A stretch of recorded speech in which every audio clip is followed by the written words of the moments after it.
Trump just got his signature legislative victory, the so called Big Beautiful Bill, officially known as the One Big Beautiful Bill Act, OBBBA, passed Congress on July 3rd, just yesterday, with the most dramatic fashion, in the most dramatic fashion possible.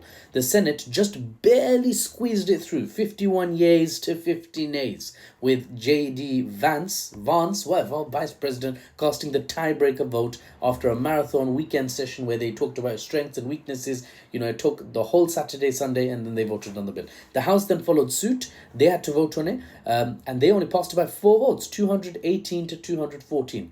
Therefore, sending this massive 887-page bill straight to Trump's desk for his July 4th signing ceremony. It's all about the pomp for the Donald, of course. Perfectly aligned. It's absolutely beautiful, right? I mean, look at the bill's name, for God's sake, and you'll understand it's all about. Anyway, before we continue, please tap on the heart and the bookmark. It doesn't take long, right? And drop a supportive comment or a questioning comment too. Please. It helps me reach more people who care about news like you, but don't want the Western spin. Now, back to the topic. For my American viewers, don't be offended. The rest of the world looks at you guys a bit funny, not gonna lie. Especially now, not gonna lie. Right? Unbiased, I'm just saying. I'm just giving you the fact. So if I make any jabs at American culture being a bit unique, please don't shoot me. Do you get it? Because, they're all armed over there. It's really weird. Anyway, here's what makes this bill truly significant. It's not just about tax cuts. Bruv, we have knife crime in London, yeah? But not gun crime, please. We don't have assault rifles, each of us. Sorry. Here's what makes this bill truly significant. It's not just about tax cuts, you see. There's 4 main domains it covers, including tax changes. The other 3 are social program spending changes, immigration changes, and government spending changes. But the juicy details to mention briefly are a couple. Buried in those 887 pages are some of the most dramatic shifts in American social policy in decades. What the citizens get in terms of social support. Medicaid, the healthcare safety net for low-income Americans, because America doesn't have free healthcare. I know. It's insane. Bear with me, guys. The rest of the world, bear with me. Americans are like, yeah, we know. We don't have it. It's weird. For the richest country on earth by some metrics, no free healthcare. Insane, especially with the NHS in the UK.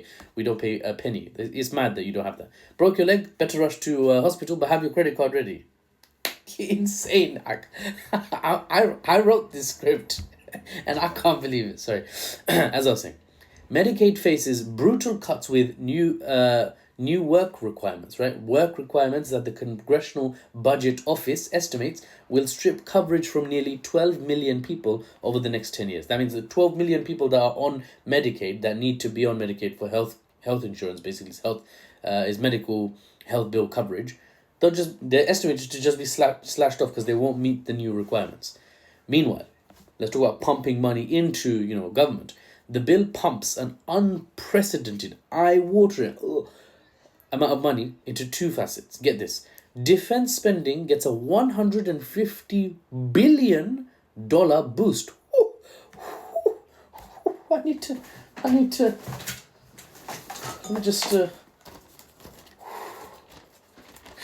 cool myself up a bit. I got loads of these, by the way. They're for use in future videos. When I talk about specific countries, I can just sort of bust them out. And anyway, $150 billion. That's, by the way, on top of America outspending every country on earth when it comes to military already. Right, already. But they looked at China and was like, nope, Uncle Sam, here's another 150 uber big ones. You're going to need it for the tussle in the Pacific coming up. But the real story is ICE. Immigration and Customs Enforcement, the agency that's getting a lot of heat and a lot of love. I have to give it to them because America's very polarized right now, right? ICE is getting a lot of, positive support and negative flack depending on what side you are in America, right? ICE is the lot, by the way, that are basically picking up, in some cases, legal residents. I laugh, but it's not actually funny. In some cases, they're picking up legal residents, but in most cases, as far as I know, undocumented migrants. They just pick them up off the street in America or off the strawberry picking patch, and then ICE, carts them off to whatever detention center to be deported. That ICE organization went from $10 billion. Is there a moth in my room? Every night almost, Nah, not every night. Okay.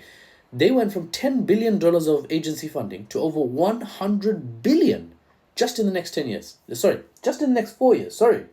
That's a 10x increase in 4 years, making it now America's largest law enforcement agency by, amount of funding. Police, put the police funding on ice, bruv. Get it? Like, pause it, but I said ice.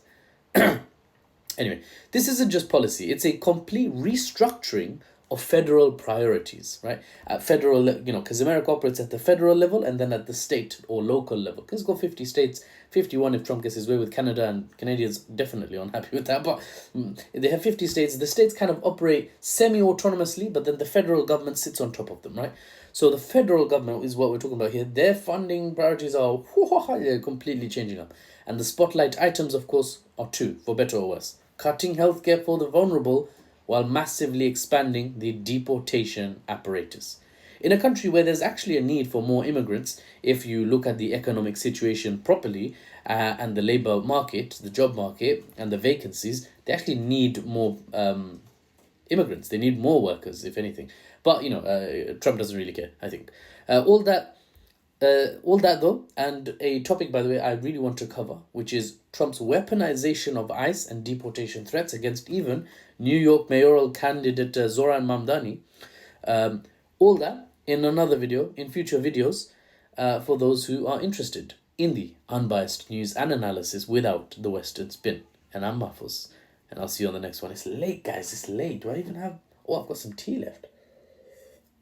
Thanks for your support, guys. Don't forget to heart and bookmark. It doesn't take long. I'm watching.